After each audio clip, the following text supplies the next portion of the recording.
Hello YouTube and fellow DC Comic fans! I'm Kelly One Shot, and this is the Post-Crisis Podcast. And today, we're going to talk about Flash Forward number 3 from DC Comics, written by Scott Lobdell, with artwork by Brett Booth. Okay, so this is essentially a 6-part miniseries, Wally West redemption story arc here, where he is traveling throughout the multiverse to rid different planets from the spread of the corruption from the dark matter universe, as this energy from the dark matter universe is corrupting and poisoning and killing various worlds throughout the multiverse. And this ancient creature, Tempest Fugnot, who you saw in Sideways, took Wally and tasked him with this challenge and gave him this little wand thing to go and cleanse darkness from the multiverse, and ultimately reawakens Wally West's belief in himself so he can feel like a hero again.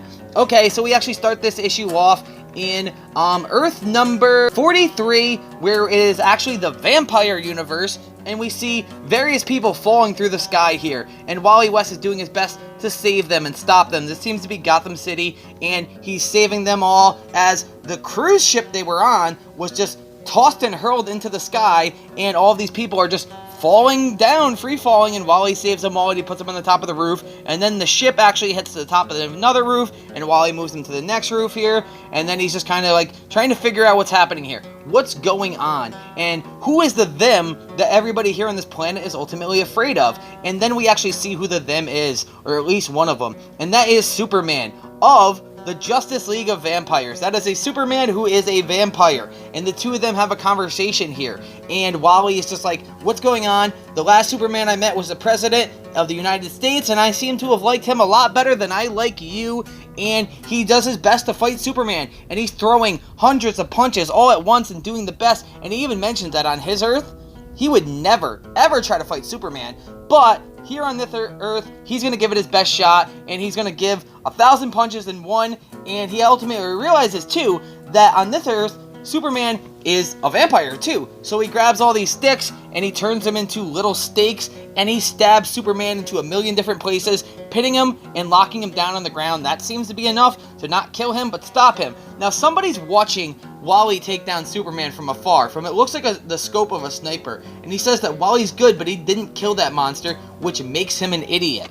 And then we actually see Vampire Barry Allen actually runs up and attacks Wally, and the two of them fight, and Wally's like, Barry? And he's like, you know, this is my mentor in my world. Again, the person is watching this battle go on, and he's like, yo, this person is surviving against the Flash? I gotta give credit where credit's due, I guess. And the two of them are kind of squaring off here, and Barry mentions that once he frees Vampire Superman, they're gonna kill all the humans here and punish them for Wally's arrogance here, and Wally's wondering how they all became vampires here, and as they're fighting, he sees on Barry's face the face of his friend Narc, Cave Boy there, which is one of the people that he killed in Sanctuary. And then he sees Barry with the face of Roy Harper Arsenal, and then Wally's ultimately realizing that his guilt is playing tricks on his mind, and it's distracting him from this fight here, and the Vampire Barry's doing his best to try to kill Wally, but ultimately Wally realizes that he has to stop Barry, and he's like, yo, you're toast.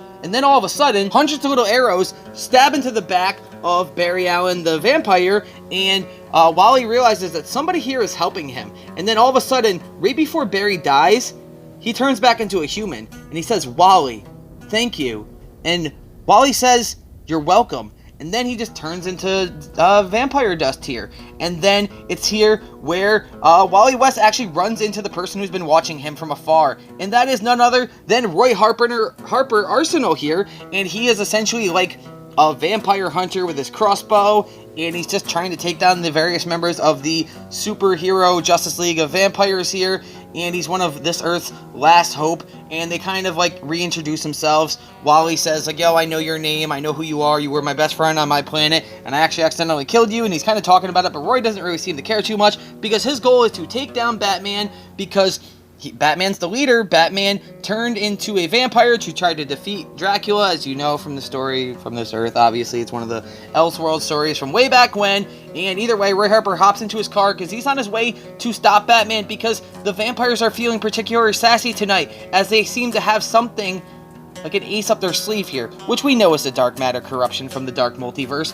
Wally gets into the car, the two of them have some back and forth fun, they get to know each other and learn a little bit about each other in this world. Wally again explains that he's on this multiversal mission here, and he's here to cleanse the darkness from the different multiverses here. They get outside of the Batcave. Roy's gonna blow up the door, but Wally's like, yo man, we can just phase inside the door. And then Wally's actually catching him up to how things happen on their planet, and Roy's like, oh, there was outsiders? Really? What's up with that? And then Wally's like, yeah, and then you came back to the Titans, and now you're dead.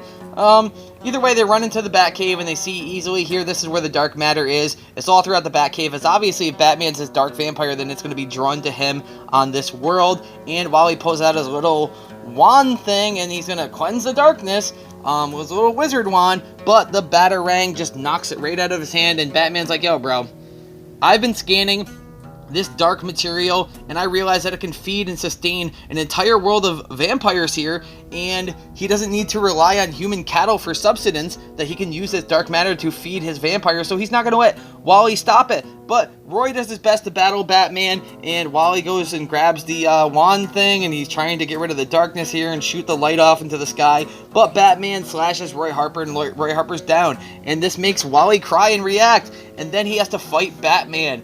And it's actually not really much of a fight here, because pretty much it's like a 1 or 2 panel fight, and Wally phases and vibrates him right into the heart of a nuclear reactor, which is inside of the Batcave, and Vampire Batman isn't killed, but he's trapped there, and he's going to be suffering in there for a long time, and that sucks. Either way, he goes and sees what's up with Roy. Roy's dying, he's falling apart, you know what I mean? He's gonna turn into a vampire, and he realizes that every time you put on the mask, every time you put on that costume, it could be your last time.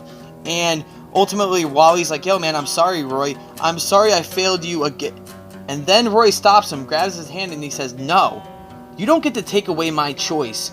Live, die, we did it all with eyes wide open. And this was my choice.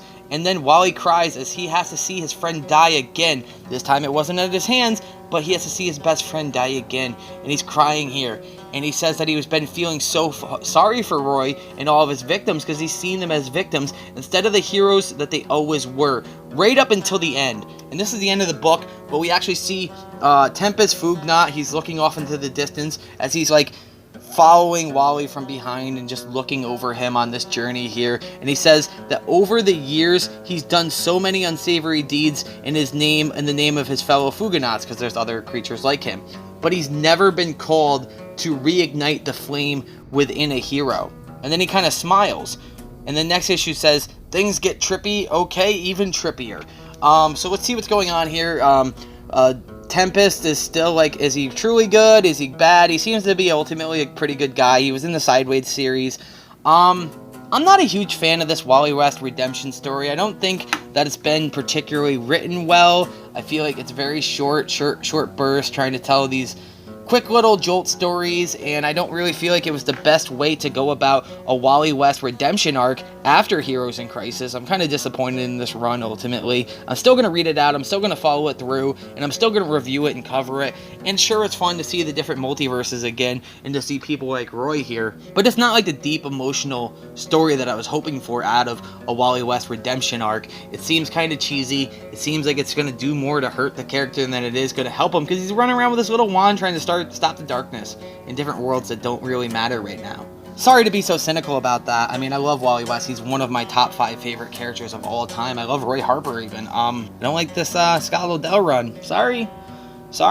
But either way, this is issue number 3. We have 3 issues left. As always, you can find this video on youtube.com/oneshottheory. You can also go to comicbooklegion.com, check out my video, other people's podcasts, written reviews, news stories, updates, anything you want, really. We have a bunch of comic book stuff. We do cater more to DC Comics, but we're open up to indies and other things like Marvel as well. Check us out, comicbooklegion.com. And as always, I am your host, Kelly One Shot. You take care, have a great day, and goodbye!